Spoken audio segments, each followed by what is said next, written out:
Hey guys, welcome to my channel. আমি মনোজ। এখন আমরা কথা বলবো কি বলছে এটা মেহেদী হাসান হৃদয়। এটা কি শুধুই মার্কেটিং এর জন্য বলছে, নাকি এটা গিমিক, নাকি এটা কি?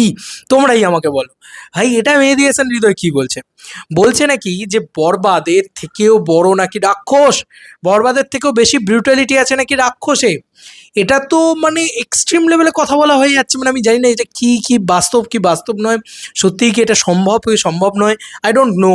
সিরিয়াসলি বলছি, সিনেমাসের পক্ষ থেকে এই খবরটা এসছে। খবরটা কীরকম? রাক্ষসের স্কেল বরবাদের থেকেও কোনো অংশে কম না, বরং বেশি। এটা এটা নাকি মেহেদী হাসান হৃদয় বলছে। মানে এটা কিন্তু মুখে বললে হবে না বস, দেখাতে হবে করে। এবং এটা কি সম্ভব? কারণ রায়ান রাফির কথাটা তুমি যদি ভালো করে লক্ষ্য করে দেখো, রায়ান রাফি কেন, যে কোনো মানুষই জানে শাকিব খানকে নিয়েই একমাত্র যে বাজেটটাকে নিয়ে আসা যায়, ধরো 15 কোটি, ধরো 16 কোটি, এই অ্যামাউন্টটা, যদিও রায়ান রফি বলেছে 8 কোটি ম্যাক্সিমাম, তারপরে আর রিটার্ন আসে না।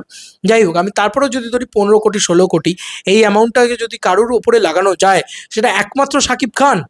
তার বাইরে রিটার্ন আনা ইম্পসিবল ব্যাপার, ওই ছবি ব্যবসা করা ইম্পসিবল ব্যাপার। তো সেরকম একটা মার্কেটে দাঁড়িয়ে তুমি বলো না যে মেহেদী হাসান হৃদয় বলছেন যে 15 কোটি 16 কোটি টাকা, 16-17 কোটি টাকার, 17 কোটি টাকা ধরলাম, কারণ অলরেডি 15 থেকে 16 কোটি টাকা তো বাজেট বরবাদেরই ছিল। তার থেকেও বড় ছবি মানে মিনিমাম 17 কোটি টাকা। 17 কোটি টাকা যদি সিয়ামের ওপরে লাগায়, সিয়াম আহমেদের উপরে লাগায়, সে একটা উঠবি নায়ক, তার মাথায় বার্ডেন ক্রিয়েট করে দেওয়া হচ্ছে না? আমার মনে হয় না সে মানে, তার বক্স অফিস ক্যাপটা কত, হার্ডলি 7 থেকে 10 কোটি টাকা। তো ছবি তো গ্যারান্টি ফ্লপ আছে।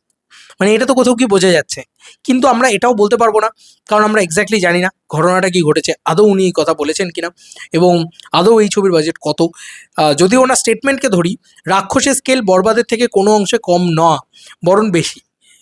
বরবাদের থেকে 3 গুণ বেশি ভায়োলেন্স থাকবে রাক্ষসে। 3 গুণ বেশি ভায়োলেন্স ভাবা যাচ্ছে? খুব ভয়ানক বিষয় হচ্ছে কিন্তু। বরবাদ থেকে রাক্ষসে 3 গুণ বেশি ভায়োলেন্স থাকবে, তাহলে কি রাক্ষসের বাজেট বরবাদের থেকেও বেশি?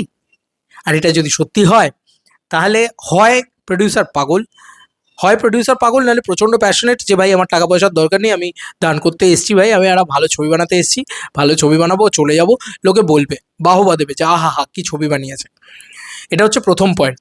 দ্বিতীয়ত, এটা হতে পারে যে কম বাজেটে তারা অনেক বেশি কিছু অ্যাচিভ করে ফেলেছে, এই কথাটা তারা বলতে চেয়েছে। এটা একটা ভ্যালিড পয়েন্ট হতে পারে। আর আদারওয়াইজ আর আমার তো মাথায় কিছু আসছে না, সিরিয়াসলি বলছি। আর আমার মাথায় কিছু, কারণ রাক্ষসের প্রোমো যা দেখেছি, সিরিয়াসলি বলছি, রাক্ষসের কিন্তু বাজেট ভালো আছে, এটা নিয়ে কোনো সন্দেহ নেই। তবে আমি জানি না যে 16 কোটি 17 কোটি 18 কোটি এই জিনিসটা আছে কিনা, তবে রাক্ষসের বাজেট কিন্তু ভালো আছে, এইটুকু তো ফর শিওর। এইটা আমি বলতে পারি, বাদ বাকিটা জানি না, সিরিয়াসলি বলছি। কি বলি বলো তো?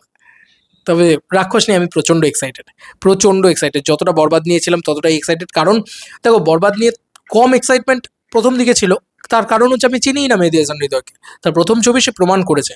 এখন তো তার থেকে এক্সপেকটেশন তৈরি হয়ে গেছে যে বরবাদের মতন ভালো ছবি সে বানিয়ে ফেলেছে অলরেডি, কমার্শিয়ালি একটা নেক্সট লেভেলে কমার্শিয়াল ছবি বানিয়ে ফেলেছে, নেক্সট লেভেলে ভালো ছবি বানিয়ে ফেলেছে। তো এরকম একটা পরিস্থিতিতে দাঁড়িয়ে রাক্ষসের থেকে অনেক অনেক অনেক বেশি এক্সপেকটেশন আছে, বাঘ টাগ মারা বা ইত্যাদি। ও মাই গুডনেস, দারুণ লাগে। সিয়াম অভিনেতা হিসেবেও খুব ভালো। দেখা যাক যে সিয়ামও আমাদের একটা মেগাস্টার হওয়ার পন্থা তো তাহলে বলা চলে। এবং এটা মানতেই হবে যে রিয়েল এনার্জি প্রোডাকশন হাউস মেগাস্টারের শাকিব খানের হাত ধরেই কিন্তু প্রায় 82 কোটি টাকা বাংলাদেশ বক্স অফিসে দিয়েছে, যেটা কিন্তু এখনও অবধি বাংলাদেশে হাইয়েস্ট কালেকশন। এবং বরবাদ কিন্তু এখনও অবধি বাংলাদেশিদের থেকেও শুরু করে সারা পৃথিবী জুড়ে যদি বলো, তাহলে সব থেকে বেশি পছন্দের ছবি কিন্তু বরবাদ, বাংলা ছবি হিসেবে, বাংলা কমার্শিয়াল ছবি হিসেবে সব থেকে সেলিব্রেটেড ছবি, সব থেকে পছন্দের ছবি। তোমাদের কার কি মতামত এন্টায়ার ভিডিওটাকে নিয়ে জানিও কমেন্ট সেকশনে। চলো বন্ধুরা, নতুন কোনো ভিডিওতে দেখা হবে, ভাই।